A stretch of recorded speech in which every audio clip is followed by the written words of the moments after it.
Hello friends. एक सेठ जी थे, काफी बूढ़े हो गए थे। दाना दलने की एक चक्की थी उनकी, दुकान पर बैठे थे। बूढ़े होने पर भी दाना दल रहे थे। दलते जाते खेते जाते, इस जीवन से तो मौत अच्छी है। इसी समय एक साधु दुकान के पास से होकर निकले। उन्होंने सेठ जी के ये शब्द सुने। सोचा कितना दुखी है यह व्यक्ति, इसकी सहायता करनी चाहिए।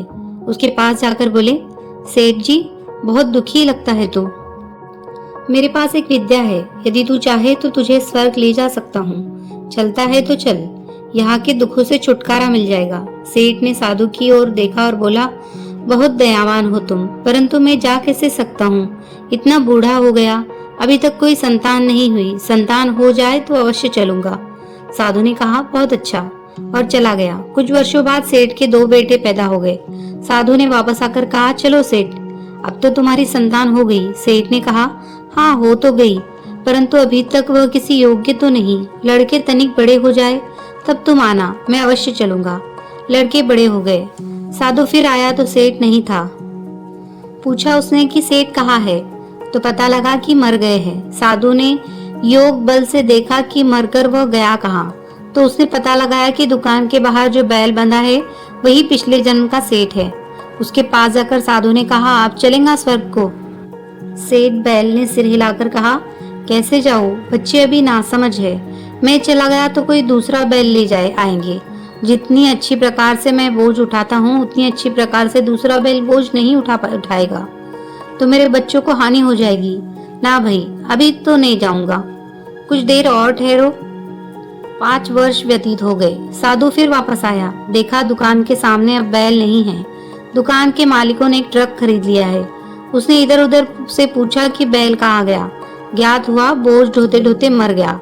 साधु ने फिर अपने योग बल का प्रयोग करके पता लगाया, तो पता लगा कि वह सेठ अपने ही घर के द्वार पर कुत्ता बनकर बैठा है। साधु ने उसके पास जाकर कहा, अब तो बोझ ढोने की बात भी नहीं रही, अब चल तुझे स्वर्ग ले चलूं। कुत्ते के शरीर में बैठे सेठ ने कहा, अरे ऐसे कैसे ले चलेगा? देखता नहीं कि मेरी बहू ने कितने आभूषण पहन रखे हैं? मेरे लड़के घर में नहीं हैं। यदि कोई चोर आया तो बहू को बचाएगा कौन?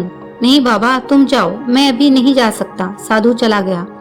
1 वर्ष बाद उसने वापस आकर देखा कि कुत्ता भी मर गया है।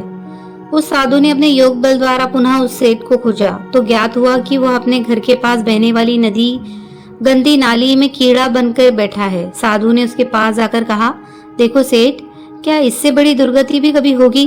कहाँ से कहाँ पहुंच गए तुम? अब भी मेरी बात मानो, आओ तुम्हें स्वर्ग ले चलूं।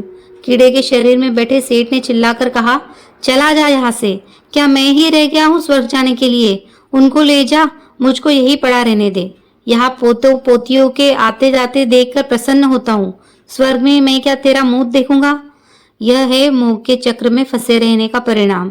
यह मोह का चक्र आत्मा को नीचे ही नीचे ढकेलता जाता है। नहीं, इस प्रकार के कर्म मत करो। कर्म करो अवश्य, परंतु मोह और ममता से परे हटकर।